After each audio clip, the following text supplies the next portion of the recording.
a minha geração.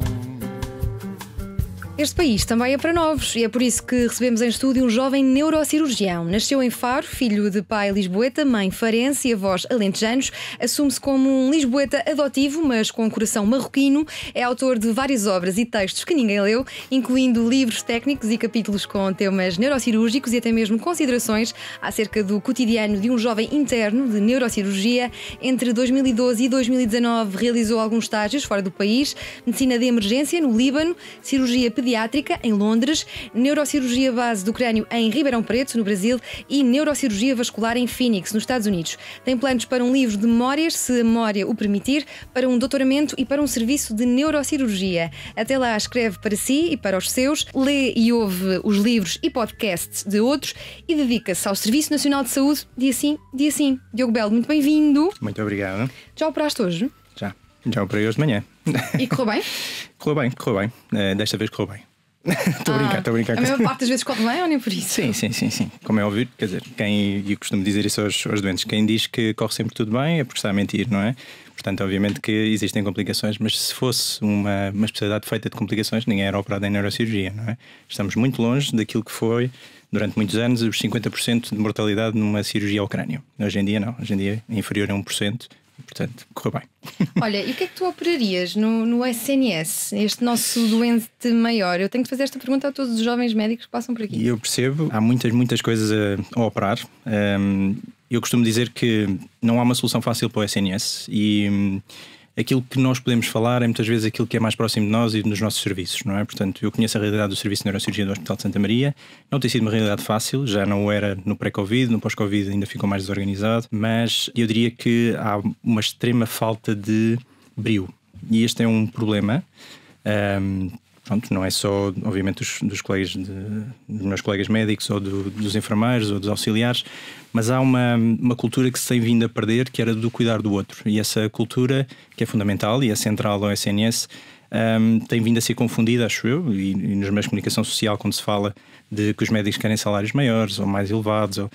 É muito mais do que isso. É muito mais do que isso. Eu tenho um mestre meu, um neurocirurgião lá do meu serviço, que é o Dr. Domingos, que dizia há uns anos, e com razão, que o SNS depende de carolas. Os carolas que não se importavam de fazer mais de 100 horas por semana, como nós fazemos, e não era por receber mais. Nós não recebemos mais por isso. Era por estar lá, ajudar o outro, operar obviamente mais e fazer aquilo para que fomos treinados. Mas o SNS tem vindo a dificultar a vida desses carolas. Portanto, quando era possível fazer 10 cirurgias num dia, passou a ser possível apenas 5, porque não há material, porque os enfermeiros estão desanimados, porque não há um microscópio, enfim, muitas dificuldades. E portanto há coisas que eu mudaria no meu serviço. No SNS em si, eu acho que isso, o impacto que tem que ter não é só nos salários que os médicos, ou que aquilo que tem vindo a ser discutido, que é o salário dos médicos e tudo mais. E as 50 horas extra? Sim. Anuais? Como é que te posicionas aqui no meio desta embrulhada? Eu terminei o meu internato com mais ou menos 70 dias por gozar, entre horas extra, dias de folga que não gozei e dias de férias que não gozei. Isso nunca me fez espécie. E obviamente que os serviços dependem das horas extraordinárias que nós fazemos. Agora, eu acho que está a cair tudo como um castelo de cartas. As pessoas estão completamente saturadas. Esta medida de não assinar ou não querer fazer mais horas extraordinárias é uma posição de força. Não é porque nos paguem mal, porque obviamente o preço da hora extraordinária é variável de sítio para sítio e não é esse o ponto aqui. Mas quando eu sei que há colegas meus que são, felizmente no nosso serviço, isso tem sido menos mal, mas há outros serviços de neurocirurgia, obviamente em Lisboa, em que as pessoas são escaladas numa semana ou em 2 semanas com as tais 150 horas a mais nessas 2 semanas. Portanto, obviamente quando atingimos um máximo de horas extraordinárias em fevereiro ou março, que as pessoas depois quando começa a ser cada vez mais, que é dado adquirido que nós vamos fazer essas horas extraordinárias para manter o serviço a funcionar, as pessoas não aceitam esse desrespeito. Portanto, sim, não querem mais. Mas porquê é que temos cada vez menos carolas? É porque há um desalento com o que se passa no SNS e há burnout. Sem dúvida. Nos médicos. Sem dúvida nenhuma. Eu acho que também é outro mito, que é as pessoas que ficam fartas do SNS depois saem obviamente para o privado, e que isto agora é o problema porque no privado se ganha mais e que os salários são completamente diferentes, etc. Para ser muito honesto, as pessoas que só se importavam com essa parte do cuidar do outro, ou seja, vieram para a medicina para ganhar dinheiro, o que, pronto, são objetivos diferentes, obviamente, da maior parte das pessoas que se mantêm no SNS. Quando nós éramos pequeninos. Tal e qual. Para ganhar dinheiro era ser médico. Sem dúvida nenhuma. Não, e pronto, e alguns colegas meus, quando entraram em medicina, entraram porque tinham boas notas, porque os pais também fizeram por isso, e portanto queriam muito que houvesse esse sucesso económico também. Muitos mudaram de ideias e passaram a ser, obviamente, os pilares e os carolas deste SNS. Outros, cujo objetivo era ganhar mais, do ponto de vista monetário, já fugiram para o privado há muito tempo. Portanto, isso há espaço para fazer isso. E tu? Gostavas de ir para o privado? Eu já faço privado. Já fazes? Não no volume que obviamente faria se tivesse deixado o SNS. Não me faz sentido deixar o SNS por várias razões. Primeiro porque eu gosto muito de cuidar do outro. E eu acho que eu também tínhamos falado sobre isso. Sim. E escrevi sobre isso. Minha mãe é educadora de infância, o meu pai é fisioterapeuta, o meu irmão é fisioterapeuta. Portanto, há uma cultura de cuidar do outro na minha família. E isso sempre me fez sentido. Nunca foi um esforço cuidar do outro. Nunca foi um esforço levantar mais 2, 3, 4 da manhã para ir operar um doente. E isso continua a não ser um esforço, apesar de não dormir em casa também, não é? Portanto, isso não é um problema. Um colega meu punha bem as coisas, que era: isto é muito giro, isto do SNS, e ele fazia o internato em Santa Maria, éramos os dois internos, e ele dizia: pronto, o problema disto é que amanhã de manhã eu tenho que sair daqui, tenho que ir trabalhar para o outro lado para pagar contas. É um bocadinho essa a sensação. Não acho que seja generalizada. E portanto eu faço privado porque esse me traz um extra, mas por uma razão muito importante, que é: eu no privado consigo responder a uma pergunta que todos os meus doentes na consulta fazem. Todos os doentes que eu digo tem que ser operado, eles dizem: ok, doutor, e quando? E eu no privado consigo responder a isso. Eu no público eu não consigo responder a isso. Houve uma altura que dizia, eu no máximo dos máximos, para um tumor, eu dentro de um mês ou 2 consigo operá-lo. Hoje em dia não consigo garantir isso, não é? Pronto, várias contingências. Sim, mas o SNS existe há cerca de 50 anos. Nos primeiros tempos funcionava muito bem.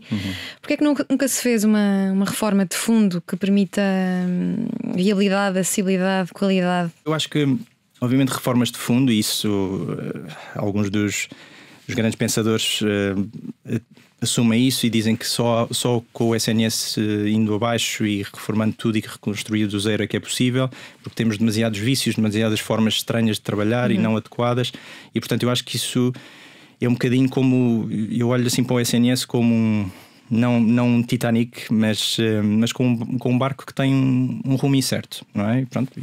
E Seneca dizia: quando não temos um porto por onde rumamos, não é? Qualquer vento é desfavorável, e efetivamente é assim que está a acontecer.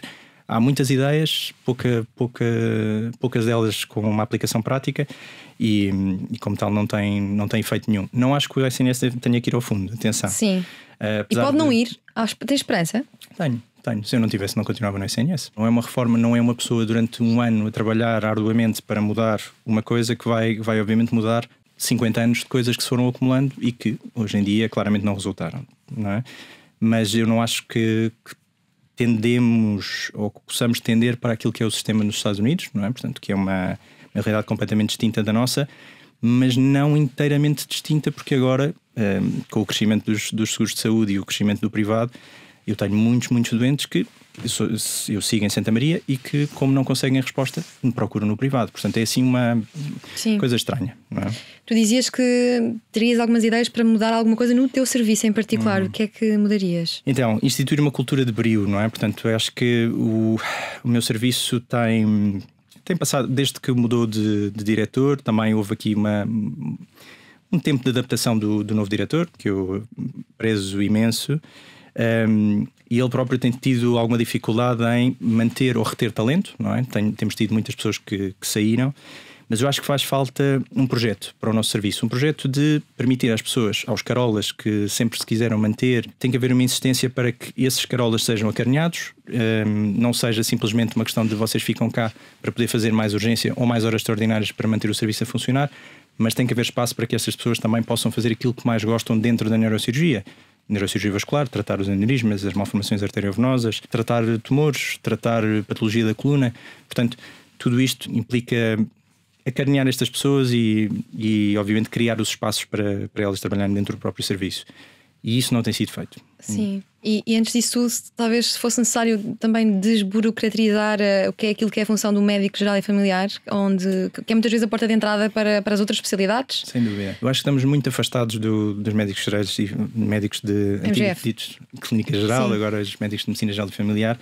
Estamos um pouco afastados, ou seja, a realidade hospitalar e dos centros de saúde tem-se distanciado. Nós no serviço falamos recorrentemente e todos nós reclamamos com as referenciações que são feitas. E, efetivamente, a porta de entrada para uma consulta de neurocirurgia no SNS é através do médico de família, e nós vemos referenciações que são muitas vezes feitas se calhar apressadamente, no sentido de pronto, vá lá descobrir o que é que tem na sua coluna, e não necessariamente de forma mais cuidada ou com uma avaliação mais criteriosa. Mas isso, eu não encaro isso como uma culpa dos médicos de medicina geral e familiar. Encaro mais como este gap que tem crescido entre nós, e nós não irmos a um centro de saúde e não fazermos a formação que seria necessária para um colega meu saber como avaliar um doente com um tumor ou avaliar um doente com uma patologia de coluna e fazer uma referenciação adequada, já com os exames adequados. A lição estudada é MGF, os teus doentes vêm através da MGF ou através do neurologista. Também pode ser indicado pela MGF. A nossa referenciação principal e aquela que é a correta e aquilo que foi desenhada pelo SNS é sempre através do médico de família. Claro que nós podemos receber e recebemos muitos doentes através da urgência. E através da urgência pode ser um colega de internista, um colega neurologista. Podemos ter referenciação interna dentro do hospital, ou seja, um médico de medicina geral e familiar referenciou um doente por uma patologia de coluna erroneamente para um neurologista. O neurologista avalia e, obviamente, encaminha para nós, ou seja, não vai mandar o doente de volta para o médico de medicina geral e familiar para depois retornar à neurocirurgia, faz logo o encaminhamento direto. Portanto, há essa porta de entrada por qualquer especialidade. E depois, obviamente, que existem as referenciações, e há muitas referenciações dentro do hospital de outras especialidades, e até mesmo de pessoas, isso também é muito comum, de pessoas que trabalham no nosso hospital, não é? Portanto, que também têm problemas de coluna, e infelizmente alguns que têm tumores e que vêm ter connosco diretamente. Era uma das perguntas que eu tinha aqui para ti, quais são as doenças e qual é o trabalho do neurocirurgião? Tu já aqui foste elencando algumas, cirurgia a tumores cerebrais, cirurgia em situações de aneurisma. Sim. A coluna também, para quem pode estar espantado, também faz parte. O neurocirurgião trabalha com o cérebro, com a medula espinhal e com o sistema nervoso periférico. Exatamente. Há muitas áreas dentro da neurocirurgia. Eu diria que a mais surpreendente acaba por ser a da coluna, não é? Portanto, quando se pergunta, se calhar, a 100 portugueses quem é que opera a coluna, se calhar 80 vão dizer que são os ortopedistas, que se diferenciam em coluna. Mas a verdade é que isto também é uma luta antiga, digamos assim, porque neurocirurgiões e ortopedistas sempre foram de opiniões dispares, têm formações diferentes, mas efetivamente ambos intervêm na coluna. Depois, como é óbvio, quando me perguntam quem é que acha que devia fazer coluna, ser um neurocirurgião ou um ortopedista, digo sempre o mesmo, que é quem sabe, não é? E portanto há obviamente treino híbrido de neurocirurgiões que vão ter com ortopedistas para aprender o que melhor eles fazem, e vice-versa, ortopedistas que vêm ter connosco e fazem estágio connosco. E essa é uma das áreas. Nervo periférico, ou seja, os túneis cárpicos, se calhar é muito típico. As pessoas também acham que são ou cirurgiões plásticos ou ortopedistas. E na parte da neurocirurgia vascular, diferente. Portanto, aí somos só nós. Portanto, os aneurismas, as malformações arteriovenosas, cavernomas, que são outro tipo de malformação de vasos. Portanto, isso somos só nós que tratamos. A neurocirurgia pediátrica também. Portanto, é uma área completamente distinta e que só alguns de nós é que fazemos. E, na prática, a oncologia também, que é cada vez mais frequente e diria eu, tem assoberbado completamente as nossas urgências e os nossos blocos operatórios, com um número imenso de tumores que temos, e doentes com tumores que temos vindo a operar. Com uma alta taxa de mortalidade? Então, isso é uma pergunta obviamente difícil. Há tumores benignos em neurocirurgia, os chamados meningiomas, são aqueles que têm uma progressão mais benigna. Temos também, infelizmente, os gliomas ou os glioblastomas, que, independentemente daquilo que nós fazemos, com uma cirurgia, com uma remoção completa, quimioterapia e radioterapia, os doentes que têm um melhor prognóstico têm muitas vezes 1 ano e meio, 2 anos de sobrevida. Portanto, não é uma doença que nós consigamos curar, pelo menos não ainda. Mas sim, existe bom prognóstico em neurocirurgia e até mesmo na oncologia ou na neuro-oncologia. Então. Eu perdi, entre aspas, duas pessoas conhecidas para um cancro no cérebro e acompanhei de alguma forma o quão devastador é esta doença. Normalmente, quais são os passos? Há a operação, não é? A cirurgia, em que tenta-se retirar a maior parte do tumor, mas chega-se a um ponto em que não podes retirar mais, porque o ser humano deixa de ser funcional. Isso é uma discussão e uma pergunta importantíssima, que é, efetivamente, há tumores que nós consideramos como inoperáveis, no sentido de, se o operarmos, o doente deixa de conseguir falar, mexer, fica amarrado a uma cama, e isso nós sabemos que mata o doente mais cedo. Portanto, não faz sentido essa abordagem, porque chegar a qualquer sítio no cérebro nós chegamos. A dúvida é à custa do quê? E à custa de que função? Há umas histórias até muito curiosas, se calhar já ouviste falar nas cirurgias de doente acordado, não é? Portanto, dos doentes que são operados acordados, é exatamente para prevenir que removamos parte do tumor que envolve o cérebro como área funcional, nomeadamente da fala, ou até mesmo da função motora. Portanto, o doente é operado acordado, nós vamos testando a área que vamos remover antes. Se o doente deixa de conseguir executar essa função, nós não podemos entrar por aquela área adentro, caso contrário o doente vai acordar sem conseguir falar e sem conseguir mexer.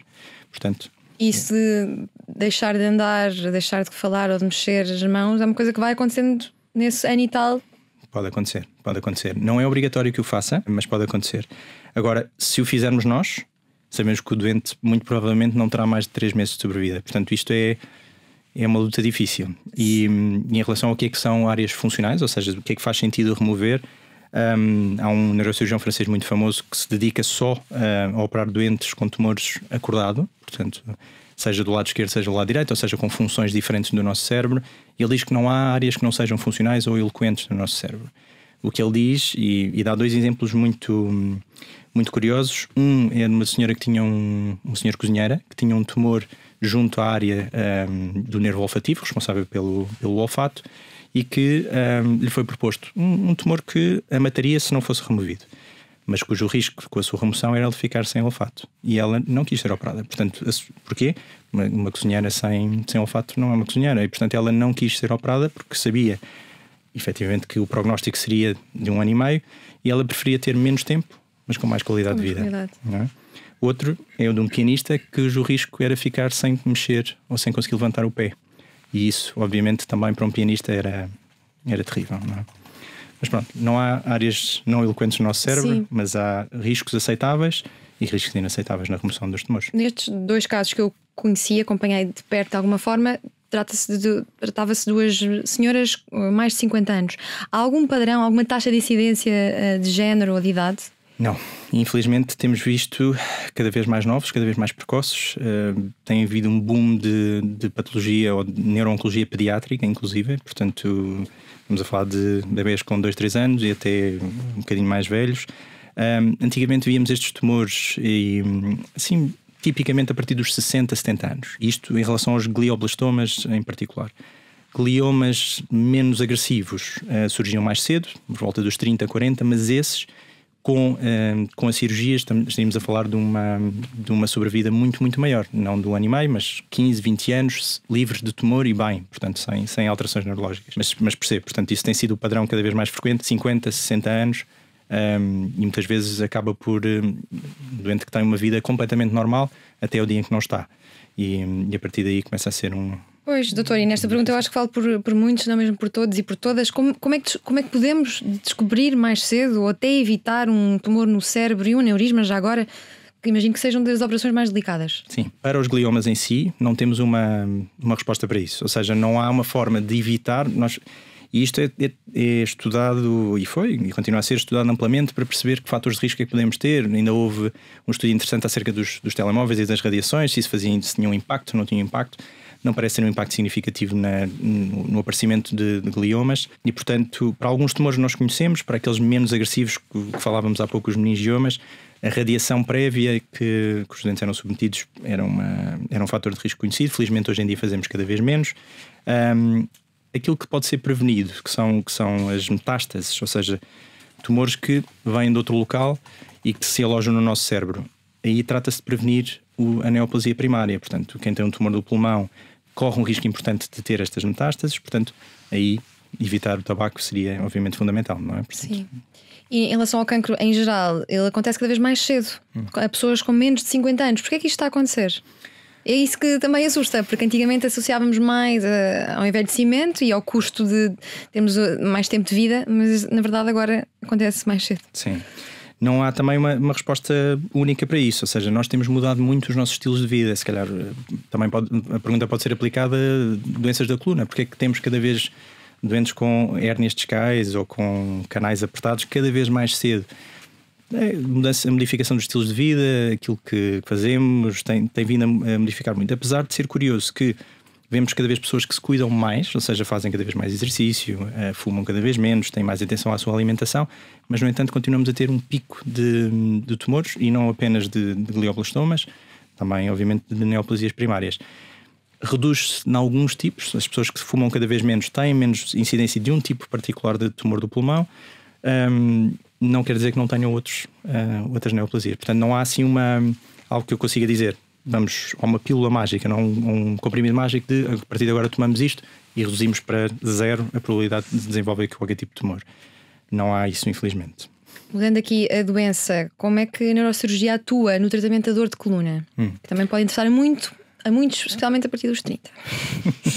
Sem dúvida nenhuma. Então, pronto, isso é uma área à qual eu me dedico bastante. Portanto, a neurocirurgia trata de dor no sentido de quem tem uma hérnia discal, o que nós chamamos de um canal estenótico, que é um canal apertado na coluna lombar, ou desvios entre as vértebras. Portanto, tudo isso pode e é corrigido com intervenções cirúrgicas há mais de 20 anos, com o intuito de resolver dor lombar ou mesmo dor cervical irradiada para os membros, seja as mãos, seja as pernas, e nós temos cirurgias já bastante eficazes desde há 20 ou 30 anos.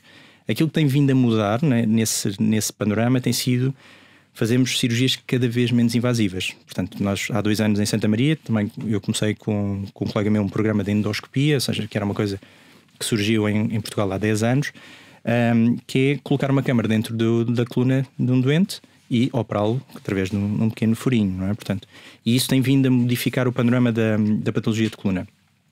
Infelizmente, continuamos a ter também alguns casos que já foram operados e que não melhoraram do ponto de vista da dor. Aí contamos também com o apoio dos colegas da anestesiologia, que também fazem consulta de medicina da dor, e até há, nos casos extremos, de implantação de neuroestimuladores na medula para tentar controlar a dor. Portanto, há desde o minimamente invasivo até ao maximamente invasivo. Portanto, mas sim, tratamos com muito sucesso a patologia de coluna e doentes que têm dor ciática, a típica dor ciática, que não se conseguem levantar e no próprio dia depois da cirurgia se levantam e vão para casa e começam a trabalhar 2 semanas depois. E em relação ao traumatismo crânioencefálico, também tratas deste tipo de problemas? É uma das maiores causas de incapacidade permanente, sobretudo nos mais jovens. É verdade. Isso tem vindo a mudar o panorama do traumatismo crânio. Isso eu diria que eu dou aula sobre neurotraumatologia na faculdade. Isso representa, ou os traumatismos crânioencefálicos representam 40% da nossa atividade cirúrgica em Santa Maria.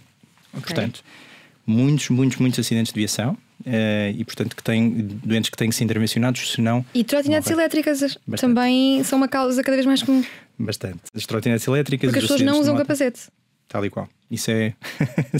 já tive também uma ideia de criar uma firma que conseguisse... Eu só descobri porque andei a pesquisar, porque isto fiquei surpreendida e acho que qualquer pessoa a ouvir isto fica a pensar 2 vezes, não é? Sem dúvida nenhuma. É que eu nunca vi ninguém de capacete em Lisboa andar de trotinete. De bicicleta tem vindo a mudar. Depois percebe-se esse 40%, talvez.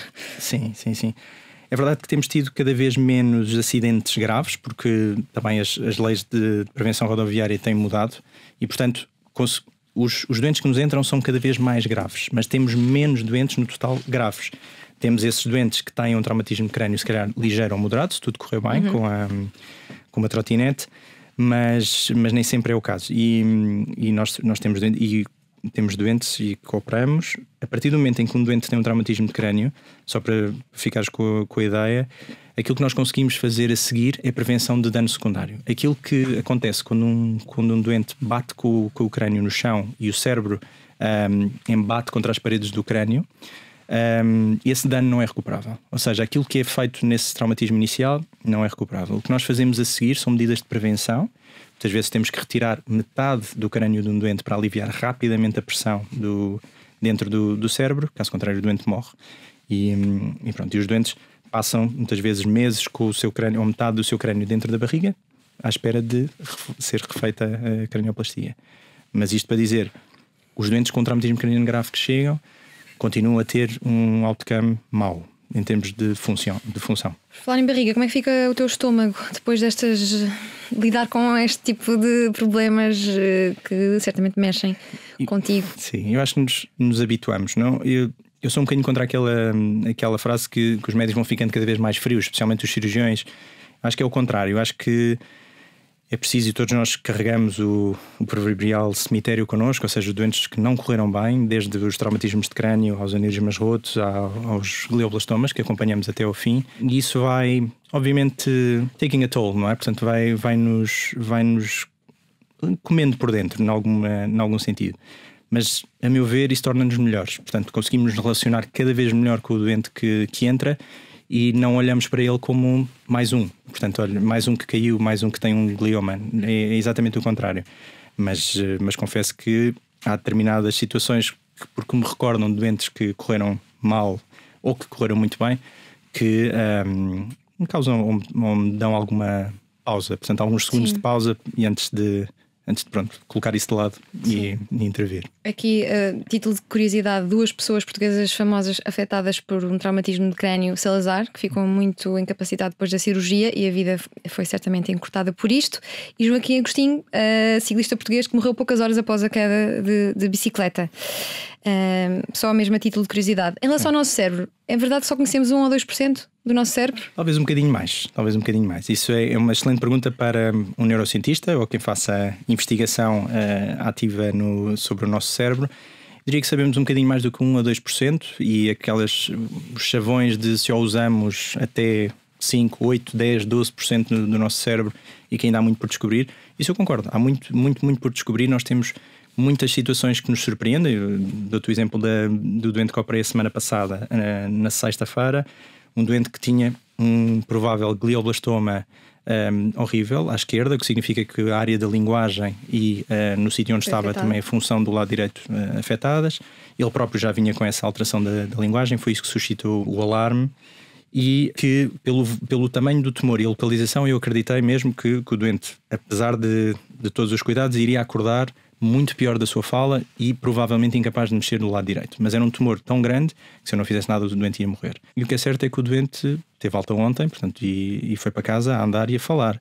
Portanto, mais uma vez, aquilo que nós tomamos por garantido no nosso cérebro, não é? E dizemos é impossível que aquele doente saia a andar, a falar, etc., muitas vezes surpreende-nos. Sim, portanto, se nós conhecemos 1, 2 ou 3% do nosso cérebro, um neurocirurgião conhece quanto? Eu diria que. Mais. Sim, eu diria que à superfície. Até porque o vês. Exatamente. Eu acho que à superfície conhecemos muito mais. E conhecemos muito mais do que um neurologista ou qualquer outro médico ou outra especialidade, porque o vemos efetivamente. Agora, aquilo que está por baixo do córtex, da superfície do cérebro, que é muito mais importante, isso obviamente também contamos com a ajuda e vamos obviamente descobrindo com eles, mas com a ajuda de neurocientistas, neurologistas, e temos evoluído muito nesse sentido. Conhecemos muito mais, sabemos que se calhar há 10 ou 15 anos havia locais do nosso cérebro em que nós não intervíamos porque sabíamos ou tínhamos a certeza que o doente iria ficar mal, e hoje em dia técnicas mudaram, conhecimento é muito maior sobre isso e obviamente conseguimos intervir em áreas que eram ditas inoperáveis. Eu vou aproveitar que falaste de córtex e corrige-me se estiver errada, mas tu tens alguma irritação com alguns córtex pré-frontais de algumas pessoas? É o pré-frontal, não é? É o pré-frontal, sim. Porquê? Queres-me explicar? Não, eu também escrevi sobre isso.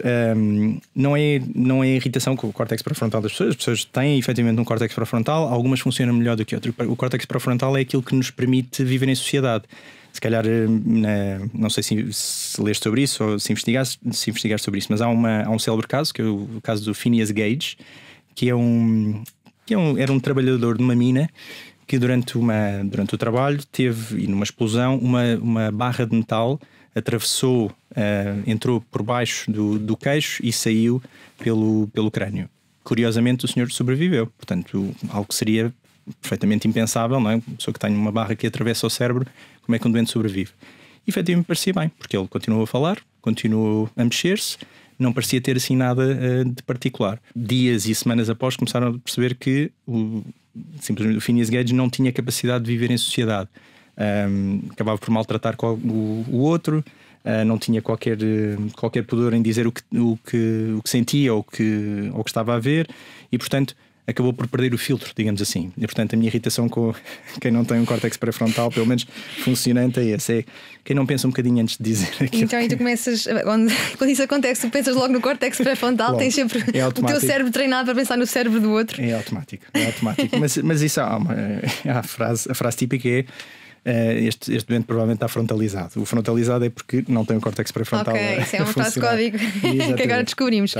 Então, mas tu interessas-te por neurociência, sempre te interessaste pelo cérebro e continuas a ler sobre neurociência, por exemplo, neurologia, depois da hora de trabalho?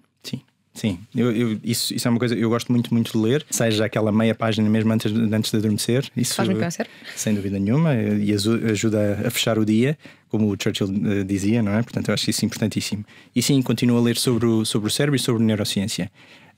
Isto porquê? Porque efetivamente, mesmo que conheçamos mais do que 3%, 8%, 10% do nosso cérebro e do funcionamento dele, não é suficiente. E portanto eu continuo obviamente a ler sobre isso. A área da neurociência e da neurocirurgia, e assumo já, nem sempre foi a área que eu queria. Quem depois... O que é que aconteceu para escolher neurociência? Neurociência não, neurocirurgia. Então, foi um acaso.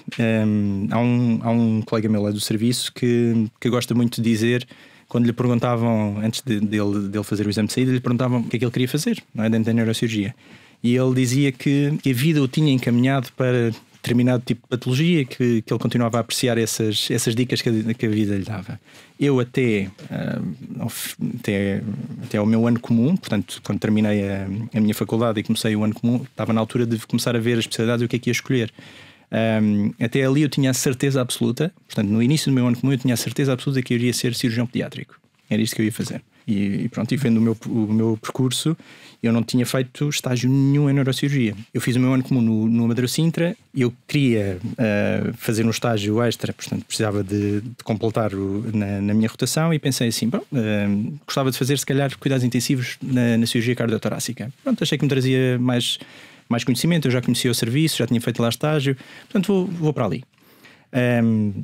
E dizem-me que não há vaga, portanto não era possível, para eu escolher outra. E eu disse, mas eu não sei o que escolher, portanto eu já sei que quero cirurgia pediátrica, portanto não há alguma coisa dentro desta área.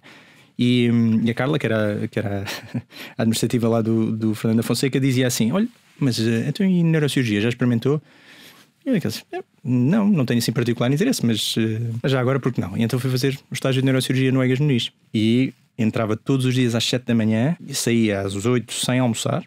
E eu andava felicíssimo da vida, com o tipo de doente que nós tratávamos, o tipo de atividade que tínhamos, a complexidade das cirurgias, o facto de ser extremamente difícil aquilo que fazemos. E pronto, e tudo isso apelou à minha pessoa, pus-se parte a ideia de ser cirurgião pediátrico e pronto, e avancei para a neurocirurgia, e no Hospital de Santa Maria, onde ainda hoje trabalho. E depois deste momento de descontração, voltamos aqui às doenças, e agora para focar o aneurisma, o aneurisma cerebral, que quando rompe tem uma mortalidade muito elevada. É verdade. Diria que 50% dos doentes que têm um aneurisma roto acabam por não chegar vivos aos nossos cuidados, para perceberem a gravidade da situação. Quando chegam até nós, desses 50%, aqueles que conseguimos efetivamente tratar, se calhar 30% desses tratados conseguem voltar a um dia-a-dia perfeitamente normal. E a percentagem de pessoas que ficam com sequelas neurológicas e incapacidade? São os outros 70% destes 50%. É muito alto. É muito alto, muito alto. Portanto, e em relação aos aneurismas, que mais uma vez, se calhar perguntei como é que prevenimos, não é? Sim, e ficou mais na memória dos portugueses desde que perdemos uma atriz, Maria João Abreu, em 2021. Ficámos ainda com mais medo desta doença. E tem graça, é curioso esta coincidência, porque nesta semana conheci uma outra pessoa que teve 2 logo a seguir à Maria João Abreu e sobreviveu. Portanto, isto leva-nos sempre a refletir o que é que nós podemos fazer. Isto parece às vezes um jogo de sorte ou azar. Acaba por ser um bocadinho isso. Nós temos fatores de risco reconhecidos, tabaco e hipertensão, portanto são as únicas 2 coisas que, evitando, podemos reduzir a taxa de risco, não a taxa de formação de aneurismas.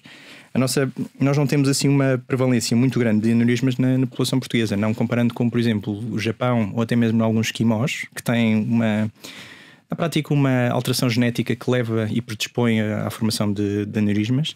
Estão sempre assim aos beijinhos. Talvez. A única coisa que eu sei de esquimós. Mas, efetivamente, a única coisa que conseguimos prevenir são estes fatores de risco. Hoje em dia, há muitos doentes que chegam até nós já com o diagnóstico do aneurisma que não rompeu, e esses, de acordo com as características deles, muitas das vezes, características não só do aneurisma, mas do próprio doente, acabamos por tratar para evitar que rompa.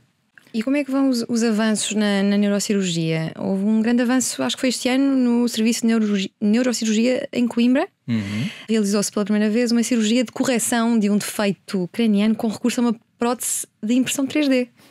Isto parece bastante futurístico. O que nos podes dizer sobre... Eu diria que não é tão futurístico, mas isso é o presente. Ou seja, aquilo que falávamos de doentes que ficam com o crânio dentro da barriga à espera de ser colocado de novo na cabeça, a fazer o que nós chamamos a cranioplastia.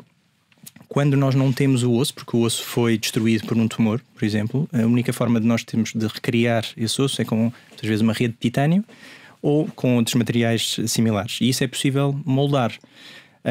Nós até aqui éramos artistas plásticos e moldávamos a rede de acordo com o crânio ou metade do crânio do outro lado, e tínhamos mais ou menos a ideia de como é que a coisa ficava, mas não ficava perfeito, não é? Hoje em dia o que nós fazemos é, pegamos na TAC que o doente tinha antes de ter o tumor e pedimos para fazer uma impressão em 3D e temos o molde para colocar e fica perfeitinho. O doente é como se nunca tivesse sido operado. E além desta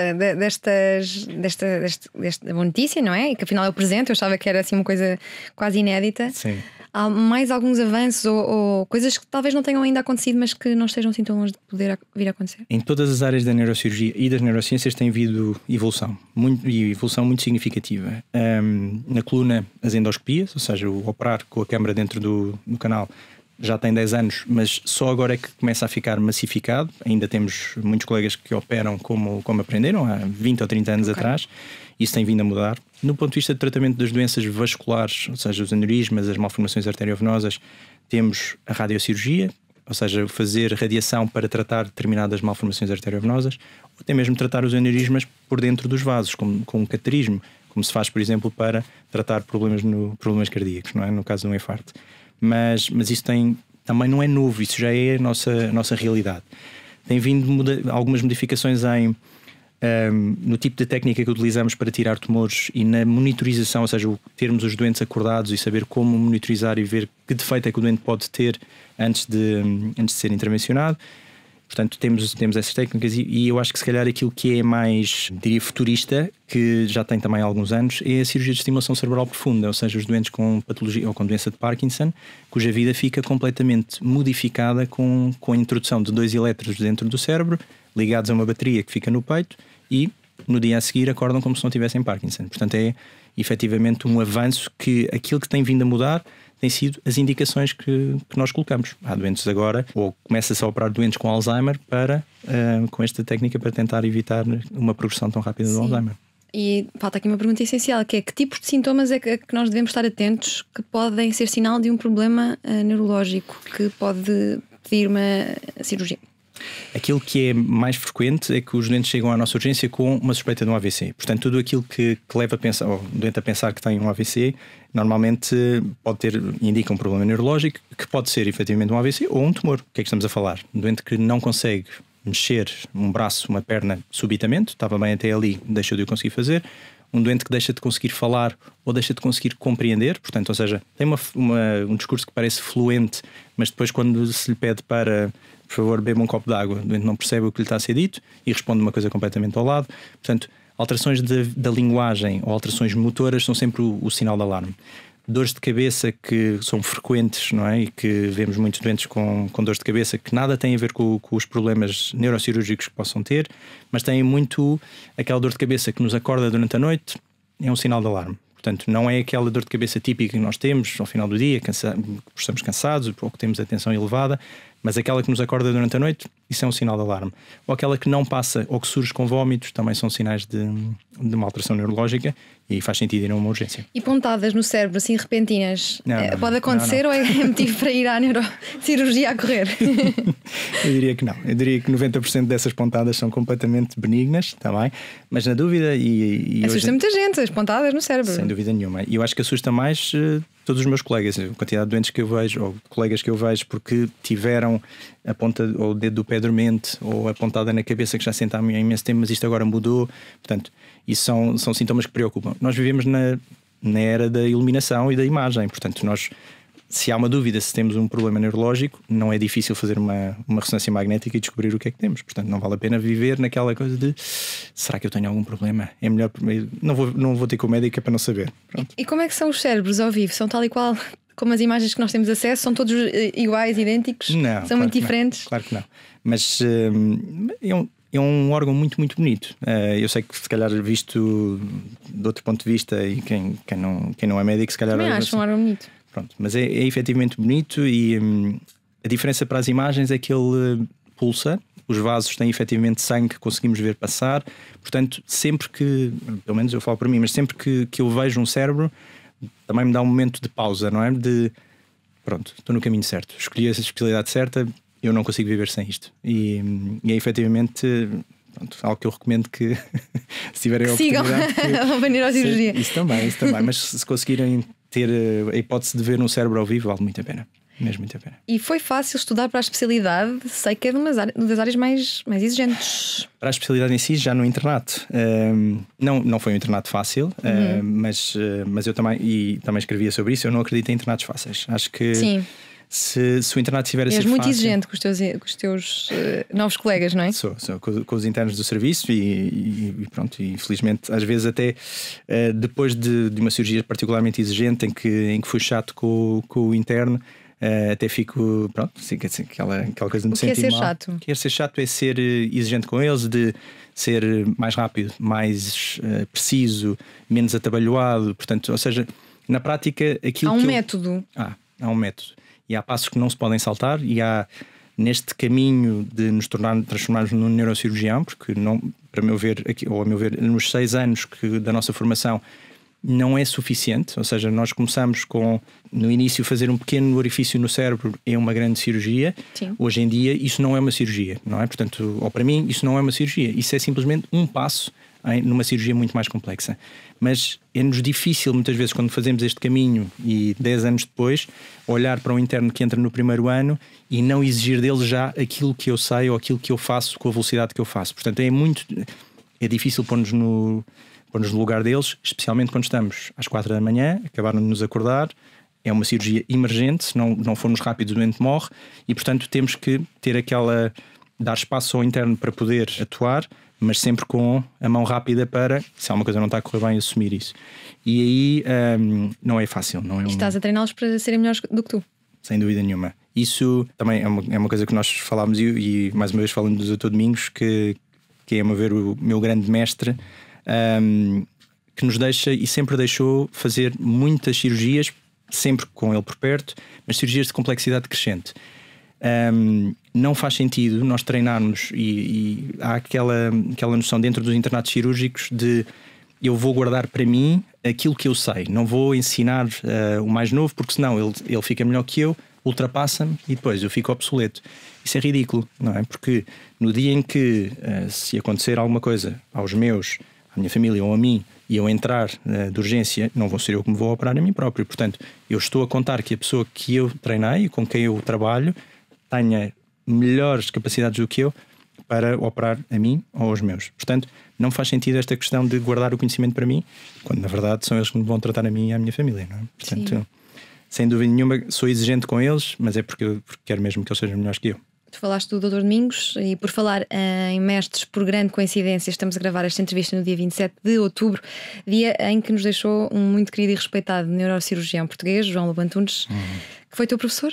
Foi o meu professor. O que é que tu aprendeste com ele? Eu já conheci o professor Lobo Antunes, conheci-o durante a faculdade e na prática o meu contacto com a neurocirurgia durante a faculdade foi apenas esse. Eu não tinha, como disse, não tinha qualquer noção do que é que o neurocirurgião fazia, mas sempre olhei para o professor Lobo Antunes como uma referência, quase uma eminência. E não só pelo conhecimento que tinha, pelas histórias que contavam dele, mas o facto dele, na forma mais calma e tranquila possível, conseguir, se calhar, reduzir grandes problemas a problemas mais simples.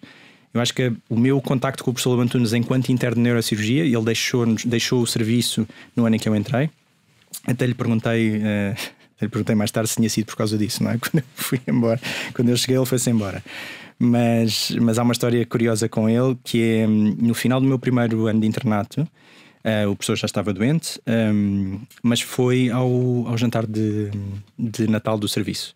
E eu, como bom interno de primeiro ano de neurocirurgia, porque tinha estado a tratar dos doentes na enfermaria, cheguei atrasado ao jantar, claro. E então, quando cheguei, tínhamos 3 mesas corridas, cheias de gente, não é? Portanto, aquela coisa de chegar e pedir desculpa.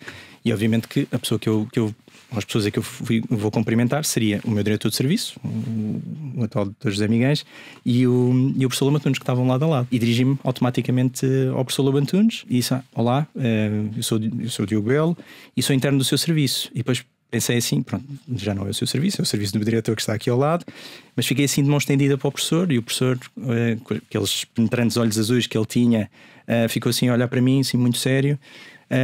Com aquele ar de porque é que chegou atrasado, não é? Portanto, e eu em pé, não é? Portanto, toda a gente a olhar para mim, olha, o interno do primeiro ano, lá chegou ele atrasado mais uma vez, de mão estendida para o professor, e o professor sempre a olhar para mim, pareceu uma eternidade, não é?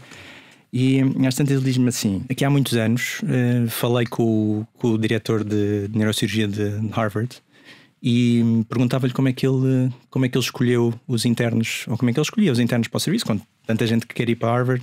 Como é que ele escolhia os internos para o serviço? E ele dizia pelos olhos, John, não é? Ele costumava dizer isso, pelos olhos. E depois olhou para mim e disse assim: você tem bons olhos, bem-vindo ao serviço. E pronto, e finalmente me apertou a mão. E aí foi aquele rito de passagem. Parecia que tinha sido aceite pelo professor, não é? E claro, pronto, e depois tive que apertar a mão ao meu diretor de serviço, que efetivamente ao lado desse sim, o meu diretor. Mas um homem particularmente empático. Empático sim, mas que criou muitas inimizades. Porquê? Porque o professor era uma figura imponente e gostava de impor a sua vontade também um bocadinho por todos os sítios onde passava. E deixou a sua marca no mundo da neurocirurgia, não só na neurocirurgia portuguesa, mas também como qualquer pessoa que tenha este grau e esta projeção a nível nacional e internacional, gerou algumas inimizades, e esta forma também de ser e de criar um serviço do qual ainda hoje ressoa com muitas modificações que ele fez e do qual nos orgulhamos. Mas para criar isso ele criou efetivamente algumas inimizades, mas sim, especialmente empático. Falaste do serviço dele e o teu. Queres criar um serviço de neurocirurgia? Quem sabe um dia, acho que ainda estou longe, ou seja, eu continuo a dizer que... É uma ideia que tens acalentado, sonhado? Sem dúvida nenhuma, sem dúvida nenhuma. Eu acho que não faz sentido apontar aquilo que está mal e não querer fazer melhor, não é? Portanto, todos nós, é muito fácil depois dizer o que está mal e apontar, e assim, isto não faz sentido nenhum, e o SNS está mal, e chove dentro do nosso bloco, enfim, todas as questões que assombram o SNS. E sim, eu tenho uma ideia, estamos a anos de luz disso, mas tenho uma ideia do qual eu gostaria, ou de um serviço no qual eu me revia, não necessariamente como diretor, mas como eu gostava que as coisas efetivamente funcionassem. E isso é um bocadinho diferente de como ele está agora.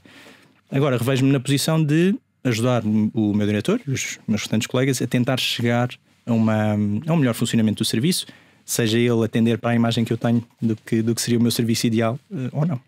Olha, e onde é que ficou o ténis? Na tua vida? O ténis já ficou lá atrás, efetivamente. Então, pronto, eu joguei ténis durante muitos anos e pronto, e o que eu achava que era efetivamente eu achava que era uma estrela do ténis de Faro. Mas que obviamente não. Ganhou a neurocirurgia. Isso sem dúvida. Eu acabei por. Eu fiz ténis de alta competição durante alguns anos e.